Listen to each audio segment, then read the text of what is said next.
আজকে হলো শনিবার আর আজকে আমাদের টিফিন চলে এসেছে দোকান থেকে। মানে আজকে আমরা বাড়িতে বানাবো না, দোকানের কেনা টিফিন খাবো। তো এখানে কি এসেছে আমি খুলে দেখাচ্ছি।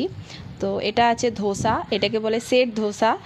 আমরা যেরকম ক্রিপসি টাইপের ধোসা খেয়ে অভ্যস্ত, যেটা মানে ধোসা শুনলে যে ধোসা ছবি ভেসে ওঠে, এটা কিন্তু সেটা না। সাউথ ইন্ডিয়াতে এটা কিন্তু বলে সেট ধোসা, মানে এরকম ছোট ছোট হয় আর একটু মোটা হয়। তো সকালবেলার ব্রেকফাস্ট থেকে শুরু করে রাতের ডিনারেও কিন্তু এই ধোসা এখানে চলে।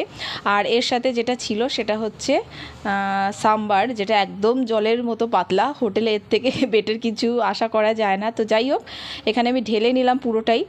আর এখানে মোটামুটি দুটো করে ধোসা খেলেই যথেষ্ট, পেট ভরে যাবে। তো এখানে দেখতেই পাচ্ছ দুটো ধোসা নিয়ে নিয়েছি, সাথে একটু সাম্বার। আর হ্যাঁ, একটা কথা বলে রাখি, এরা কিন্তু প্রচুর ঝাল খায়, মানে লঙ্কা গুঁড়ো প্রচুর ইউজ করে, যার জন্য কালার কিন্তু এরকম লাল টাইপের আসে। কিছু দেখতে পাও না পাও, লঙ্কা গুঁড়োটা দেখতে পাবে। আর সাথে ছিল চা। তো চলো, কেমন